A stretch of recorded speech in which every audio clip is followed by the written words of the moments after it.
all of this at the age of 38. Was not one of those guys who had a big dream of starting a company. Do something well, or when you do something reasonably okay, I think money should follow. Original idea was more of getting the business off the ground and scaling it up. Wanting to be the best from India. Health or fitness equally contributes to you building a business or profession successfully. Intentionally didn't go deep into the whey protein market. It was where a lot of compromises were being done because those opportunities never come back to you. Cross-batted shot, etc. It can take you for a foe, but it doesn't yield sustainability. It won't be the brands that you are associated with. It'll be just you.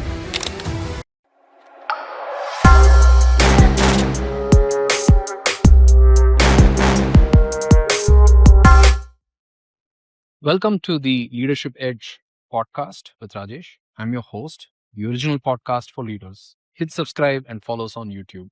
With me today, I'm thrilled to have a guest, Vira, aka Vira Venugopal. Vira is the co-founder of Fast&Up, one of the leading nutritional effervescence brands in India. He had an illustrious career in pharma, including stints at Reddy's, Lupin, and working in China and climbing the corporate ladder. And he left all of this at the age of 38 to start Fast&Up. Over a period of time, that brand has grown to over 30 countries and over 100 products. Today, Fast&Up partners with leading entities and organizations, including BCCI, IPL, and the Pro Kabaddi League in India. Is also a leading marathoner, having run all 6 world major marathons in under 3 hours. Vira comes from an engineering background and he holds an MBA degree as well.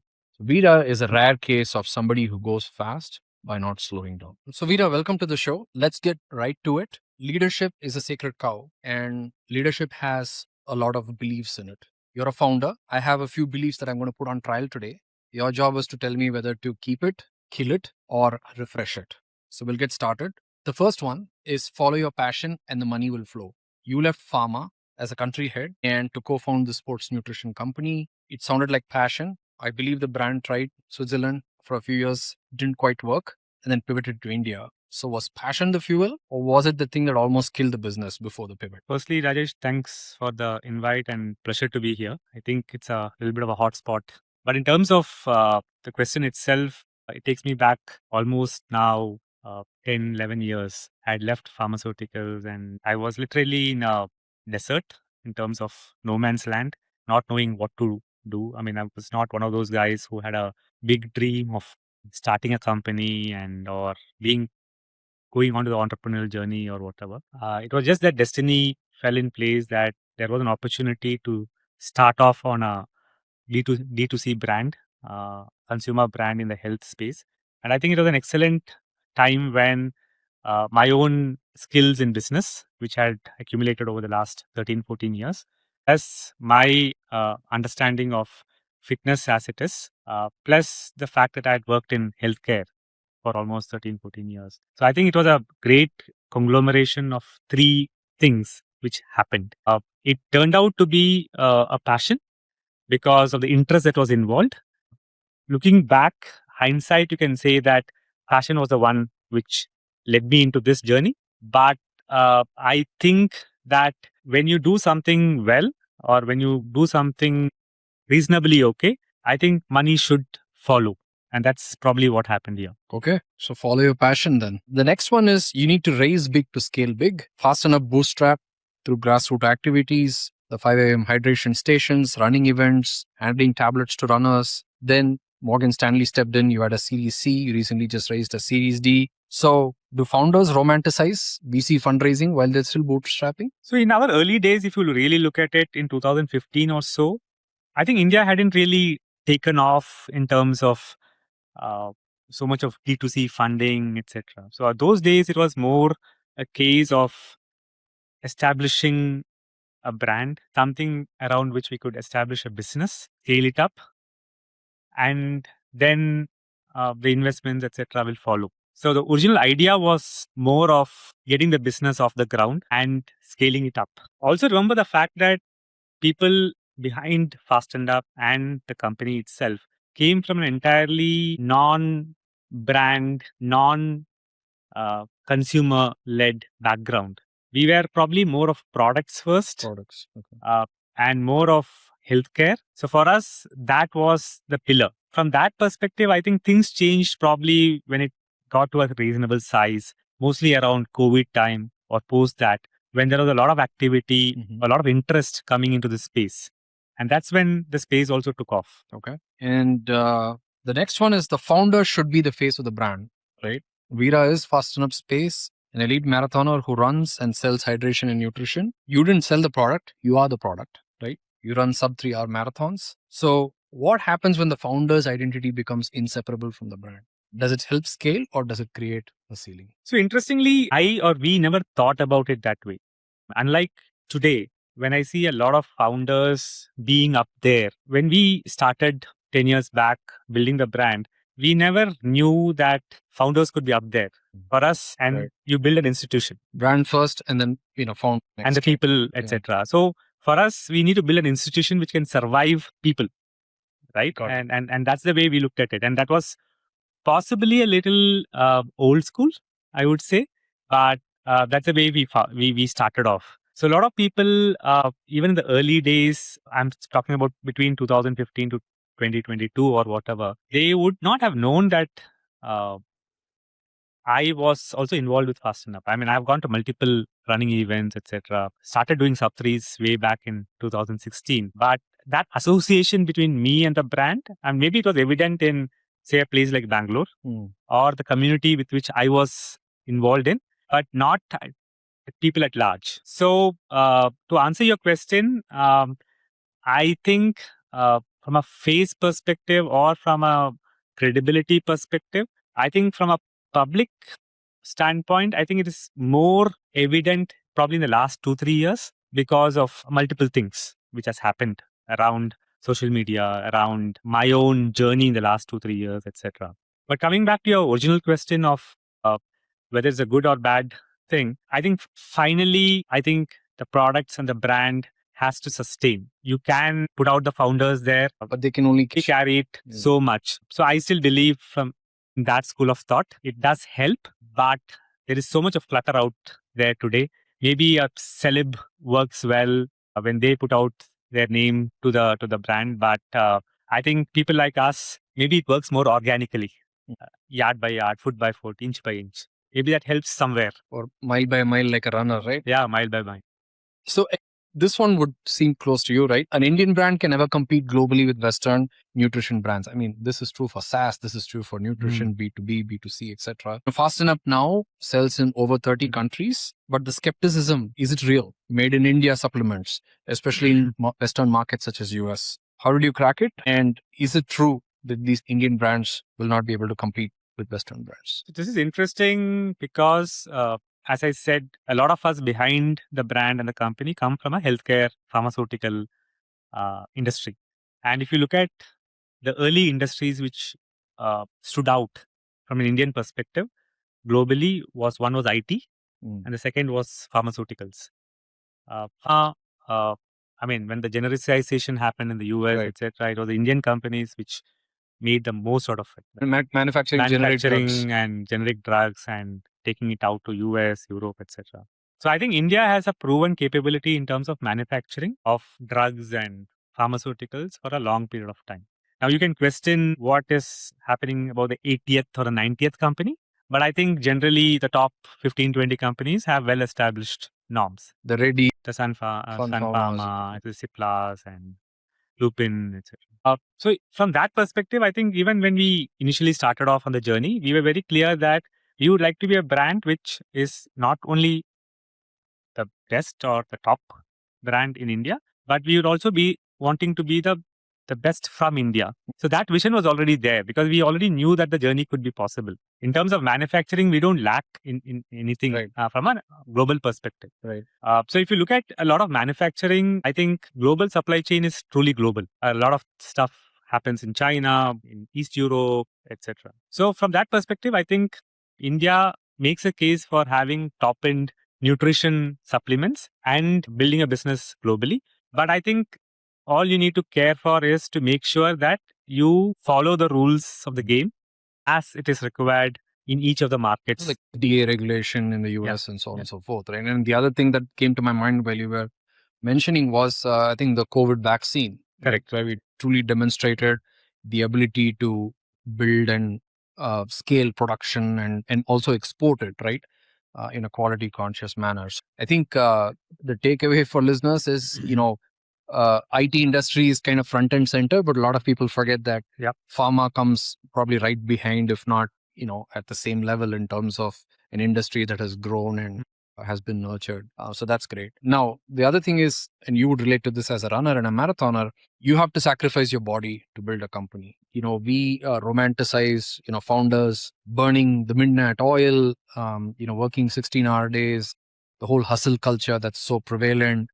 You may have heard of the 996 culture in China and now the Bay Area. So how do you see that as a founder, right? Because Vira's story is the opposite. Vira's story is you got fitter as you aged, you were doing record distances and record timings as you aged, and yet you seem to find a way to balance your business and your running life. What should we say, founders have to sacrifice their health?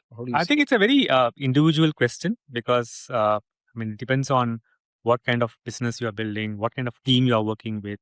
A lot of things are involved there. From my own personal case, one, I had a reasonably good set of top level colleagues and co-founders and the management team already present. So that helps in some ways. The industry or the area of work we were involved in was largely attributed to making people active and fit. From that perspective, I had to be in events, had to be in activities where I could interact with people who are of the similar mindset. So when I used to go for a early morning activation at 4:30, it also coincided with my own interest in probably a run. So I would possibly run with the group and maybe at the end of those 1.5 hours have a 15-minute or 30-minute talk with them. So I think it depends on which context it is in. Maybe if you are building something from a software or technology perspective, you are huddled in rooms and buildings, uh, and culture of working through the night, etc. It becomes difficult.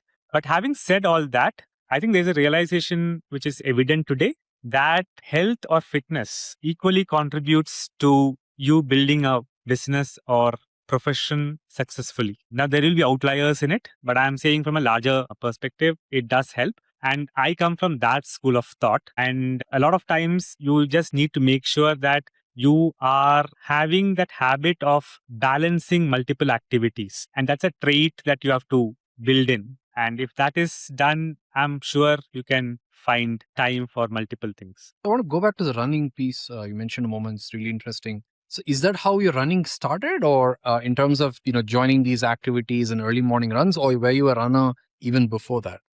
So the running part precedes the Fast&Up journey by maybe 2 or 3 years. So there's but accelerated that journey. yeah, but it was a parallel journey right from 2015. In fact, 2015-16 was when I really moved on to becoming a pretty fast runner. And Fast&Up also started around that time. And I think it's led parallel journeys even till today. So now we'll kind of shift gears, right? And we've talked about some leadership beliefs. Now I'm going to put some of these beliefs on trial, okay? And through the lens of your founder journey. And so 3 prompts, things that founders think privately but never say publicly, right? So I'll start the first one. So lesson number 1, the moment you genuinely thought you'd made a terrible mistake, but you didn't. What was that?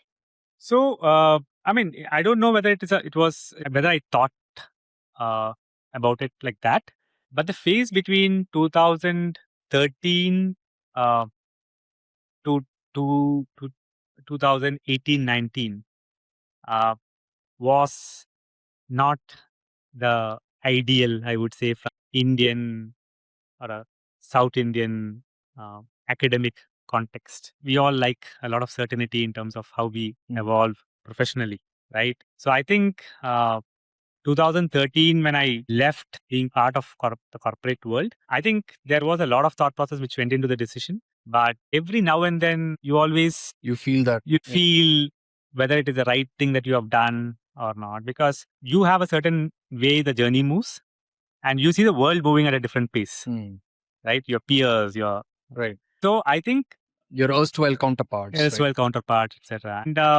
And then the Fast&Up journey happened somewhere in 2015, right? Because there are a few people who were we were destined to be together, and we started off the journey. But again, being in that journey at that point of time was something which you don't know where it will take you, right?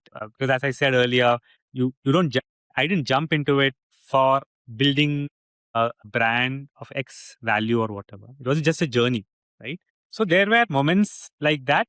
And when I look at it today, it's a little bit more, even more scarier, because today when I look at it, 38, 39, and you leave the job. Incidentally, my wife also left the job, and we had two young daughters. But I think it was a phase where maybe we were confident internally that we will do something to.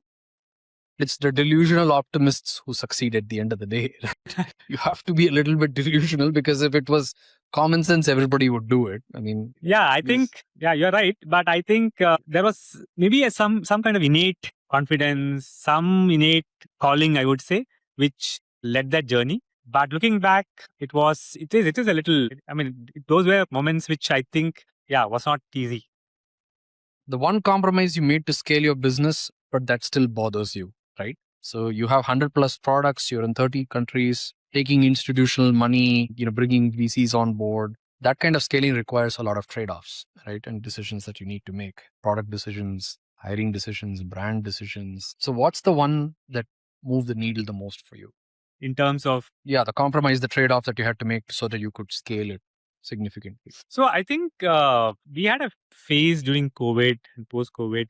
We saw a lot of brands come into the market, and that was also a period when revenues were more important than the bottom line. The growth was the more important story out there, because a lot of brands had come in and they were entered the Indian market. Entered the Indian market, even homegrown brands, etc. Because COVID had put out a period was a period when people were more aware of nutritional needs, health, etc. So you had a couple of things happening during that time. One was more brands coming into the market, companies getting into multiple areas. Immunity was one of the areas, but then you had adjacent areas where you could get in with maybe little sight of what they're doing, getting into areas where there may not be enough depth, but thinking that this is the next gold that you could spot, you start putting in money. So there was I would say, a gold rush during that time.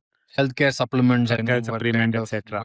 And I think as a brand, you are also not out of it, right? You are in the same ocean or sea or pond, as you can call it. So you also get tempted to do and try out multiple things, because there is a race at the end of the day, right? So I think there was a period where we also went into more products, and I think tried out a lot of things. But then I think over a period of time went back to having a focus with a core portfolio. With a core portfolio, and that's what is yielding a fruit right now. So I think what I would like to answer to that specific question is that I think at some level there are opportunities out there, but I think we had to kind of let go of certain opportunities. But it's all finally good for the business in getting the brand and the focus in a bigger way. I do have a follow-up question. I mean, this healthcare supplements kind of exploded right in the marketplace at that time. I know there was just protein everywhere. And in kind of hindsight, as a consumer myself, it's a bit scary because started taking supplements, proteins to match the running and workouts. Did you feel a sense of responsibility in terms of saying, not to, spread news out there? And I mean, I still remember like people advertising proteins, and some of these proteins people were, landing up in hospitals, and some of these brands were just launching kind of half-baked products. I mean, you mentioned you came from a healthcare background, but at any point did Fast&Up feel, kind of a sense of responsibility, or did you try and distinguish yourself saying, look, we're a responsible, kind of a brand, or was it all kind of lost in this gold rush? No, so one of the things that we never compromised with was the basic DNA I think that also comes from the fact that we were manufacturers ourselves and we had a healthcare background. So we knew the entire supply chain. But talking about the protein story, I think the phase where I think somewhere between 2019 to 2022, 23 Right.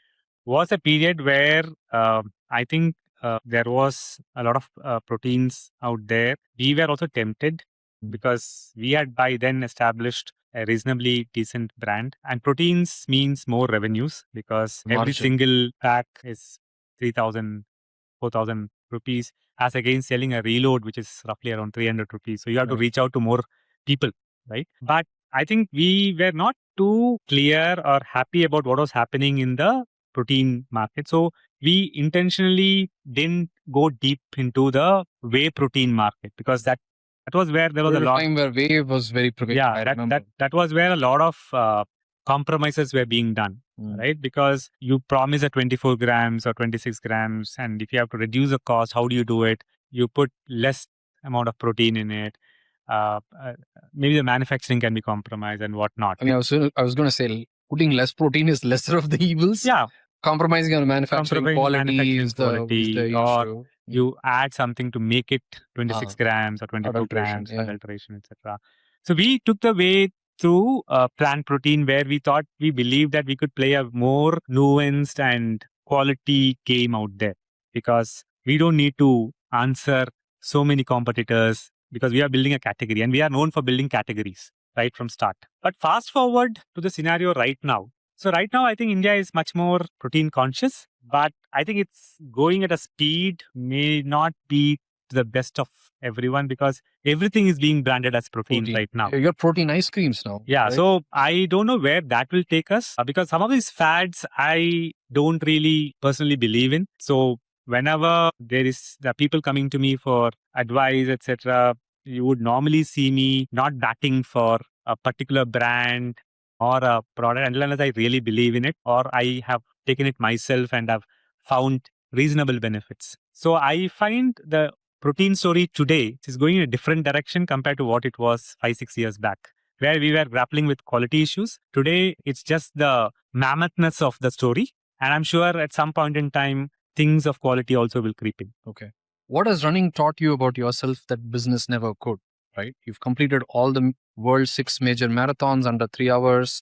At mile 22, you're just a body negotiating with a brain that wants to quit. What have you learned about yourself in these moments that no investor meeting or boardroom or customer meeting has ever taught you? I think the biggest thing running as a journey has taught me, especially in the last 3 years, has been to strongly believe in the efforts that you are putting in and to trust that and make sure and believe that the ceilings or the limits that you see are evident are not the real limits. It's much further than that. I think that has been my biggest learning in the last few years, and that has come from running. Okay. And I think the results kind of show that, right? In terms of the timings that you do. I mean, arguably they're supposed to go down as you age, but in your case, I think it's really Yeah, right. I mean, exactly. And I think it is easily translatable to business as well, because sometimes you feel that some of the numbers that you are thinking about are impossible. Or that's the ceiling. That's the ceiling, right? But I think that's where that belief has to come from. And more often than not, I think that comes from real promoters, real founders who I have a lot of respect for because I have seen a lot of them who really up the ante, believe that you can have a global vision. You can actually grow X. It can be atrocious, but I think that belief has to be there somewhere. Okay. So this is a great segue, and we'll talk about the audience segment, right? So I want to describe 3 people who are listening to this podcast now, real archetypes from our audience, coach them live with one thing that you would say if they were sitting across from you. So no frameworks or philosophies, just experience. Listener number 1, the corporate lifer who wants to jump, right? Maybe this is a young Vira, maybe. He's 40 years old, a VP at a mid-sized pharma company. He has a product idea he's been sitting on for 2 years. He has a mortgage, 2 kids, and a wife who's terrified financially. He keeps saying next year. What does Vira tell him? I would tell him that I think you have to seriously work on that idea and get going. So there are ways and means to structure it in today's world. You have situations where you can pilot it or experiment with it. Probably in ways that you didn't have options to back then.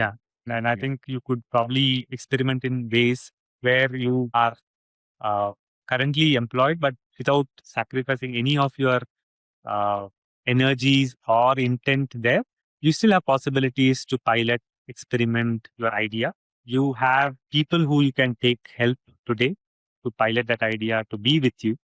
Family, etc., is a function of taking them along. But I'm sure your wife or they will understand. Maybe you need a couple of years or a year of financial security to kind of tide over if something goes amiss. But I think 38, 40 is a great time to jump in, because that's when your energy levels are also pretty high. So for me, if somebody were to ask me today, I would really tell them to give it a serious thought and not let it go, because those opportunities never come back to you again. And I just want to follow up with a question on this, right? So you said we can do a lot of things on the side today, but does capital follow?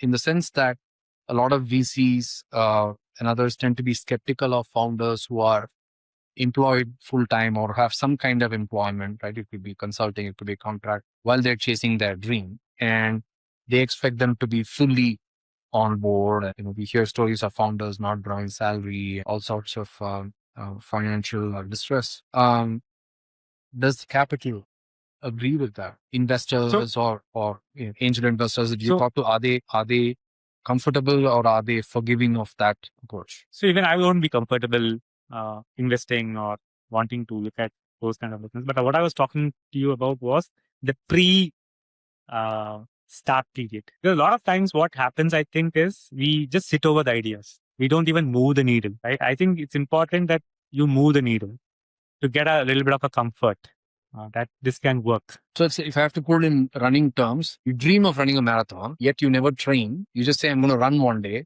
Then you start running and, your knee blows out or something like that. Right? Correct. Versus you put in the training, you put in the effort, you understand what it means. And then jump in. So that's why I said you need to have X months of cushion, because I would ideally like him or her to jump in, because there is no way you can understand the challenges till the time you actually jump in. So there is no way. I mean, from the outside, it's just working. Right? Yeah. So I think there's this Chinese saying which says that you have to get into the water, feel the stones one by one to know the depth of the river, right?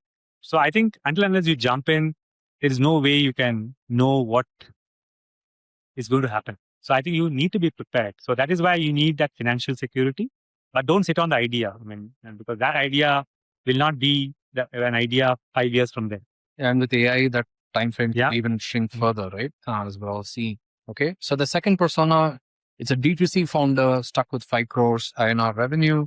She's 32 years old, runs a wellness brand in Bengaluru. Great product, decent social media following, solid reviews on Amazon, but she's plateaued. Now, you've seen Fast&Up grow from a hydration station to 30 plus countries. What's the unlock that she's missing? What's the one thing that she's... I think a lot of times during that period, to be honest, it gets a little tough around the 5-6 crore kind of mark. And then you start thinking about alternate ideas, maybe having multiple products, multiple flavors, trying out something which will suck your capital more, etc. Because you want to increase the breadth. I think the one thing that I think, looking back at our own journey, you have to double in on what you have done to take it to 5 crores. Basically the core thing. Because if you have had the potential to reach 5 crores in a country like India, the potential is maybe 10x. And I think at some stage, at that point of time, you start not believing it. Because you want to happens. It is the best to add something else as a product to add to the revenue, because you know that 20-30 lakhs will come from there. You add product Y, another 50 lakhs will come. And that's how you want to reach 7 crores.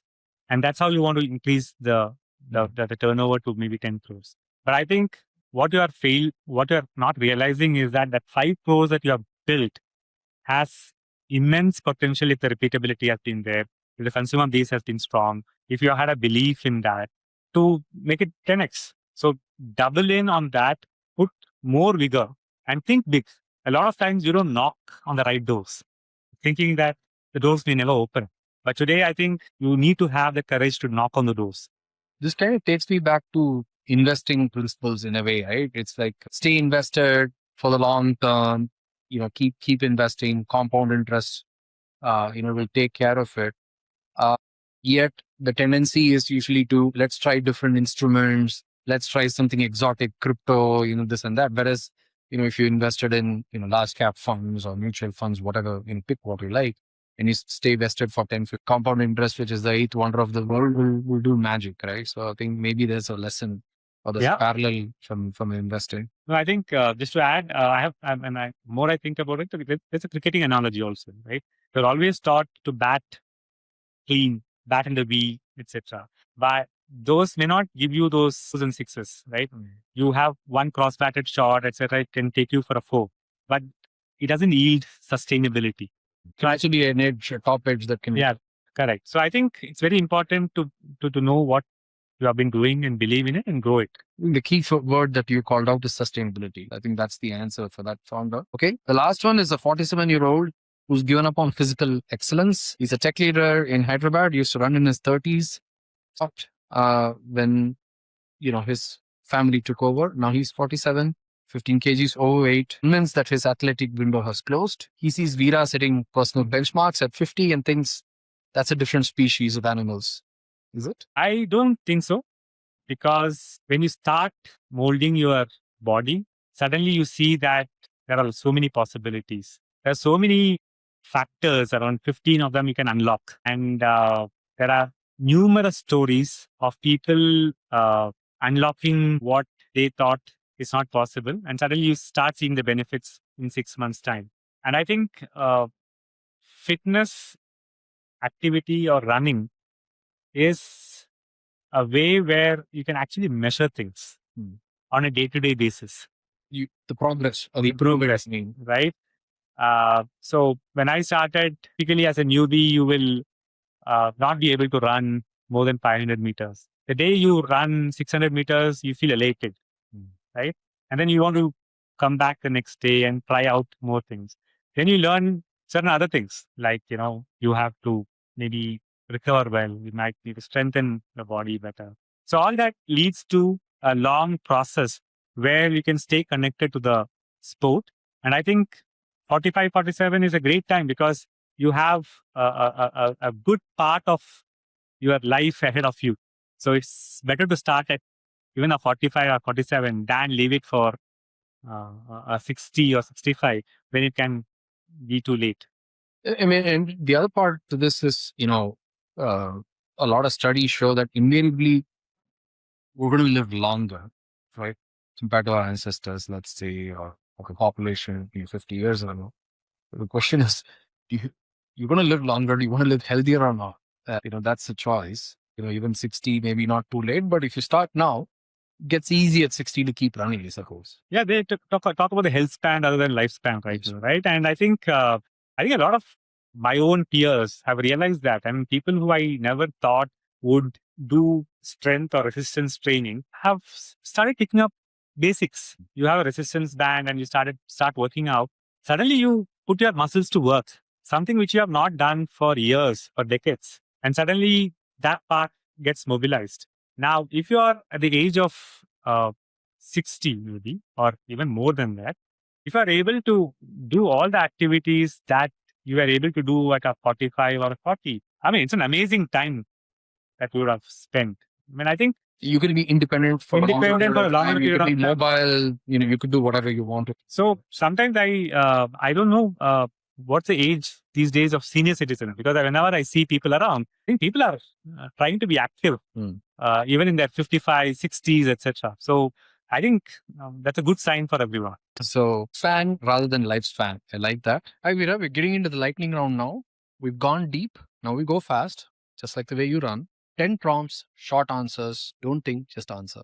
The first one, the one product in your 100 plus SKUs of lineup that you have that you'd bet the entire company on.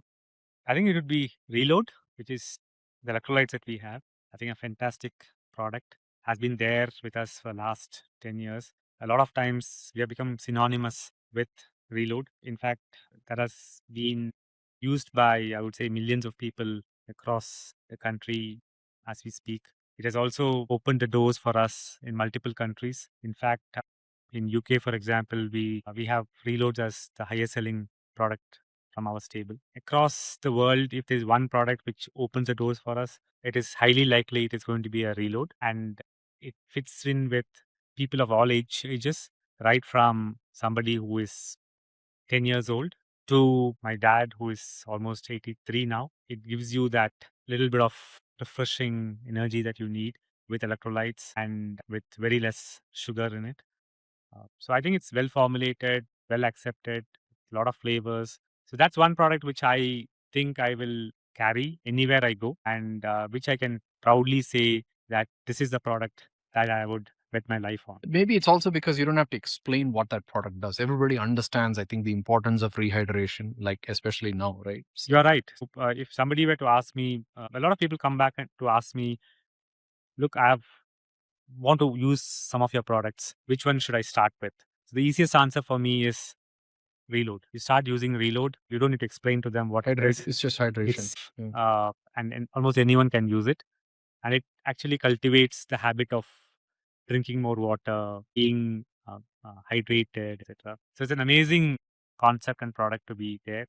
And today we have almost three formats. One is effervescent tablet format, the stick packs, and the reload bottles. Which is what we have here with us. This one, and today it's almost available everywhere in the country. Does it come in different flavors? Yeah, so I think the reload, the tablet itself comes in more than 15 flavors and it keeps changing. We are trying to introduce more flavors as we speak on the stick packs and the reload bottles or the ready to drink format. And I think to a large extent, I would say we have mastered the way we think about the electrolyte, the way we think about the reload, and we are supremely confident and believe that it is a genuinely good product to have. Okay, great. So mile 22 of a marathon versus month 22 of a startup. Which is harder and why? Well, for me, I think month 22 of a startup is definitely going to be a little bit more of a hassle. The reason being that it's just under 2 years when you say month 22. There are going to be things that you have learned, you need to unlearn, challenges, question marks as you go through it. Marathons, to a large extent, is well researched. You're trained for it, and it's reasonably, you know what you would expect. Less unknowns. Unknowns. Less. Whereas I think any startup, depending on the category, depending upon where you are, it can throw surprises. And I think that is something that is probably more challenging. Makes sense. So we'll move to the next one. The one person outside your company who influenced how you build Fast&Up, and they probably don't know it. Well, that's a difficult one, to be honest. I don't think any single person has influenced Fast&Up, or I have drawn inspiration. So when you talk to multiple people in the top management, they will all have different answers for this. So I'm talking from my perspective. Sure. So in the initial days, almost 5-6 years, even today, I spend a lot of time with people involved in sports or people who are sportsmen or women. I think they have genuinely influenced the way how Fast&Up should be, because right from the way they have gone about their own journey or career shows a lot of perseverance, dedication, etc., discipline that helps the brand, and also sheer product insight in those situations. The early adopters, Early adopters, the gaps that they have found. So I think, I mean, early in between 2015 2018, I think one of the people I interacted a lot with is Nisha Millet, who is a Olympian swimmer. Yeah, right. So she has been used to a certain kind of nutrition when she grew up, and the moment she knew that we were launching Fast&Up, she was in the launch event as well, and she has been knowing a lot about the journey, the early products that we introduced. I think interacting with her gave me a lot of insights into how they think, what they missed out on, what are the gaps that we are trying to fulfill. So those interactions have been hugely cherishable and hugely worthwhile. Maybe a different way to put it would be, so in some ways, to rephrase this, the sporting community or the sporting fraternity has been the catalyst for this, right? With their journey and their usage of products. Okay, great. India's running economy, you're well aware of this, has over 1,500 running events generating close to $500 million in revenue. Did you see this coming? And you just rode the wave, or you just got lucky with timing? So in the initial period, the first 3-4 years, we had roughly 3-4 products, and running was the only thing that we wanted to get in first. I mean, we had a larger goal, aim, etc. But running was something that we wanted to get in first and firmly be there. So by destiny or design, you could say that we got into running. Now, if you look at the last 10 years, running has had its own ups and downs. During COVID, a lot of public events had vanished, and but a lot of people got into running during that time. Virtual runathons. Virtual runs when happened, but I think there were a lot of question marks even on the events. A lot of event organizers weren't having a great time between 2019, 2020 to almost 2023, right? So there were question marks whether the running scenario will grow or not. But in the last 2 years, it has again boomed. I mean, I was talking to a big race organizer in India today, and he was telling me they grow almost around 35% year on. Are these corporate runathons a key contribution factor? So, like, I see runs for charity. I see corporates doing runs for fundraising. Does that trigger a new set of runners, or this is just like, where do these runners, where are they coming from? So I think it again takes back to the question of people are now beginning to take health and fitness seriously, and running is a very basic sport which anyone can follow. You don't need a lot of facilities. You don't need a lot of facilities, and you can easily get inspired to do it, right? And what has happened is running has now started becoming more early age, which means that right from the 20s, people are trying to get into it through social run clubs, through Instagram fads and whatnot. The end result is it's benefiting running. And even on the other side of the spectrum, you have more older people also getting into running, right? Instead of the 35 to 50 age group, which is also great. We see a lot of women runners who are doing the 5Ks, 10Ks, and 21Ks, not so much the marathons because of the time constraints, etc. So there is a all-round growth which is happening. And if you see a place like Bangalore, every weekend has a run and it's almost full. So this year for the TCS 10K, which happens in Bangalore around May. And you've been the brand ambassador. Yeah, we were one of the brand partners from the energy drink perspective. It closed in almost 10 days flat, never before seen. So going back to your original question of did Fast&Up ride that wave? I think again a little bit old fashioned and more of a marathoner, more of a test match player. I think you stick on to what you are doing. There are a lot of ups and downs which happen around the environment, which you can't control. But as long as you are consistently in, you will reap the rewards. And I think that's what has happened to Fast&Up, because we have been one brand which has been consistently there day in and day out through the journey of Indian running right from 2015. And I think that's a footprint well laid out. Okay, makes sense. You're 38 again, standing in the same spot, same career, same mortgage, same fear. Knowing everything you know now, do you still jump? Well, I would answer it in. I would put one more dimension to it. That even if I didn't know what I would end up with, if I were 38, I would jump really hard, because I think looking back, there was a tentativeness. But I think if you have to pursue the entrepreneurial journey, if you trust your beliefs, Your instincts, right? your instincts, if you can work hard, if you are sensible, jump really deep. Jump early and jump deep. Jump deep, because when you jump deep, the rewards are also better. So I think that's something that if I were to relive that journey, I would do that. But I think coming from a South Indian background where no one has been into entrepreneurship, etc., you had a steady background of being an engineer, doing an MBA, and getting into a job, rising up in corporate ladder. I think when I talk to a lot of people, I think they say that you've done reasonably okay in terms of taking the jump. A lot of people haven't even done that. So I think I'm fortunate of having had that opportunity. But if I had to do that journey, I would really jump hard. Jump hard and jump deep. Jump right? deep, yeah. What's the worst piece of advice you've ever received from an investor, or anybody for that matter, for your running your business? Luckily, I have not interacted. I mean, I have interacted, but not so much as my other co-founders have. I One of the things that I again go back to the thing of belief and what you do is something that I sometimes feel that investors don't really get it right, is when they can come and sometimes make those decisions for you. Give an example of companies which are doing well in your space, So you're tempted at that point of time to copy what they are doing. And is that the investor pushing you to do that? It could be pushing, but sometimes it can be detrimental because, again, taking a cricketing analogy, you have a DNA of the team which actually plays the game a certain way, right? You can't go in and suddenly start playing a baseball, right? Because there's a different philosophy at work there. So sometimes I feel that in the early days, around when you are still not stable, when you are not able to take those effective calls yourself, that's the time you are most vulnerable, where you can get a little Swayed by those opinions external because you influence. start feeling that probably they know it more. But I think when you grow bigger, you have developed that sense of comfort, sense of confidence, sense of belief. By that time, you really do what you think is the right approach. Okay, makes sense. Running has taught you that the body can go further than what the mind believes. Business teaches you complete the sentence. I think business teaches you to handle money or handle the finances in the right way.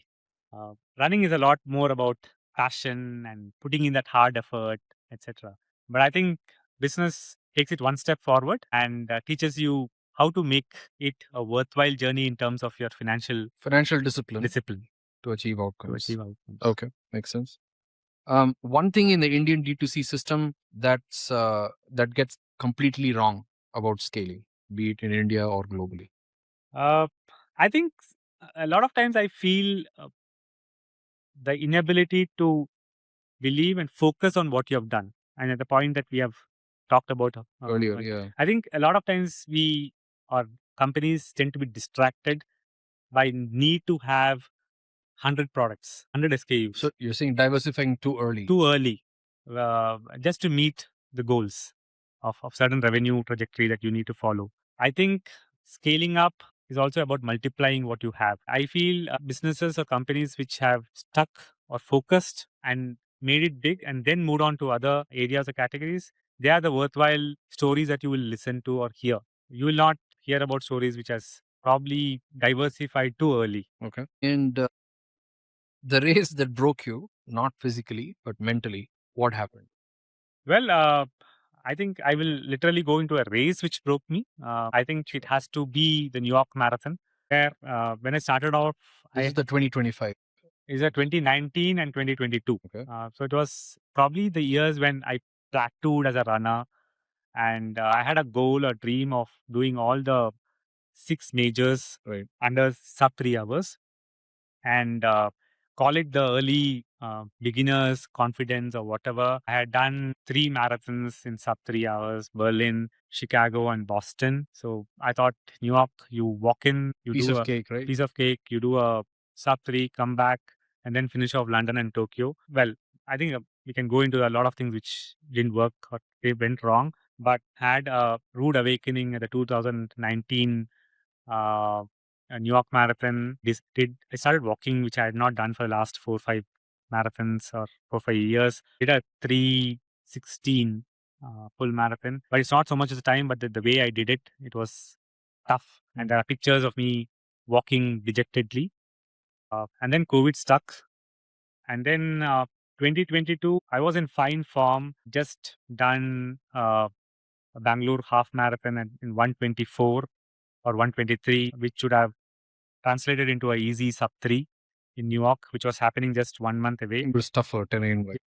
Lurking beneath my body was an injury, L4, L5 injury, which uh, none of us thought would be as serious as it is. So it only aggravated after the Bangalore half marathon, next 3-4 weeks. Considerable pain, still went to New York because I hadn't done an MRI. So I thought it would be one of those niggles which would go Just away. a small niggle go. Away. When there, it was even more disastrous than the 2019 performance. I did 333 or something, and I was out of action for 4-5 months. And that actually changed a lot of things, went around my running journey. Because at that point of time, I didn't know whether I would be able to go back to New York again and do that sub 3 and finish all the world majors in under 3 hours. And I was also not growing any younger. I was aging. Not aging in the sense that I was going towards 50. And New York is the toughest world major. So that period or those 2 marathons, I mean, I would say broke me was maybe being more dramatic. But I think it really asked me serious questions regarding your fitness level. So fitness. why is New York the toughest? So I think among the 6 original majors, I would consider New York the toughest because of the terrain that it has. It has an undulating, rolling hill terrain where you conquer one, the next one comes. So it's highly technical. You go through different boroughs. And it is highly technical. And you need experience to sort that terrain out. And there is also a long wait before the marathon gets started. You spend around 2-3 hours waiting for the marathon to start. And once you have not done well, then the scars are always going to be there, especially in a terrain like that. Questions in the back of your Questions at the mind. back. So if it's a Berlin or a Chicago or even a Delhi kind of Boston. marathon, a flat terrain, maybe once don't do it, you can attribute it to your training or what went wrong internally. But at New York, you feel that there's something beyond that. The terrain is going to be challenging no matter Challenging no matter what. So I think that was probably testing. But there's a silver lining to the story. You went back. So I went back in 2025. So it's like a 6-year journey, right? 2019, 2022, and then 3 years later, 2025. Went back and I did my personal best of 247 there by 2 seconds. I beat my London marathon PR, and hugely satisfying because the moment you go there and do something like that, it's not just that day which you start remembering, but the entire journey and what you did to achieve that made sure a lot of things are in your control and gave the best possible effort out there. In many ways, I think it also reflects on a lot of things that you do in life. And I think New York 2025 was hugely satisfying. And I think a lot of people who knew about that entire journey and the way I did it, I think they have been a big source of inspiration and happiness for me because I could see that joy in a lot of people around me. I think kind of I see the pattern I see is the belief, right? The core starts with the core belief. Obviously, you have to put in the effort, the yards, the preparation, but starting with that core belief seems to be innate for you, whether it's business or running. So that's what I'll take away from this. Complete this sentence: an Indian global fitness brand will happen in our lifetime because just because I think India is in for a huge fitness health revolution in the next 10-15 years. Just see what's happening. I mean, you have the government bidding for the 2036 Olympics. You already have just announced the World Indoor Athletics Championship in 2028 in Bhubaneswar. You have one of the biggest franchisees out there in terms of IPL out here. Women's cricket has taken over. A lot of talk around fitness and health happening. And when it is such a big market and activity happening, it's only natural that you have a lot of fans aspiring to be coming out of India and have a global presence. So I think next 10-15 years is going to be huge. Okay. I think that's great to hear, especially for entrepreneurs and founders who want to focus on, wellness and fitness. Last one, no business answer, no running answer, just Vira, right? So when you cross the finish line at the end of this, not a marathon finish line, but the finish line of what you're building, what you do, what do you want the people who ran alongside you to say about you?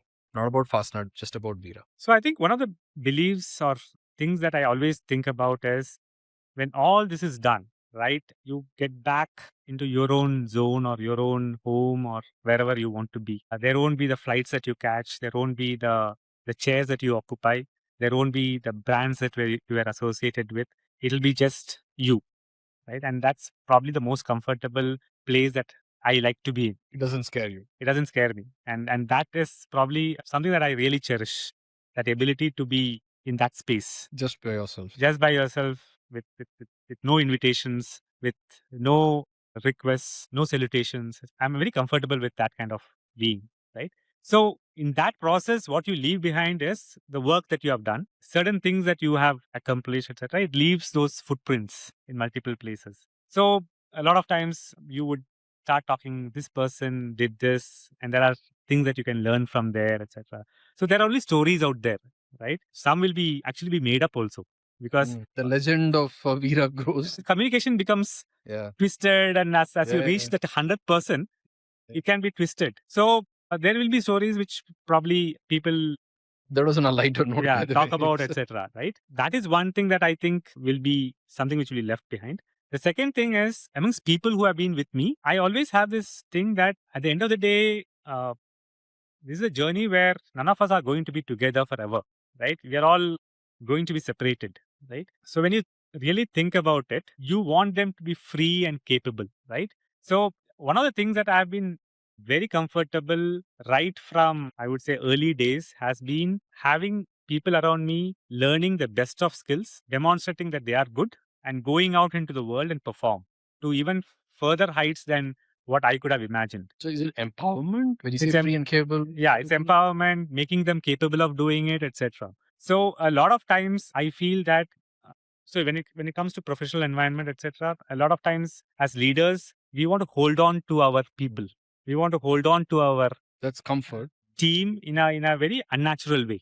You can have a period of 5 years or whenever that time phase is, right? But unnaturally holding on to them is also having a disservice done. So I think I really like this concept of letting people fly and discovering things by their own self. That and the body of work Body of work, is this is what you leave something. behind, and the inspiration as well. Thanks, Vira, for being on the show. That's The Edge. See you in the next episode.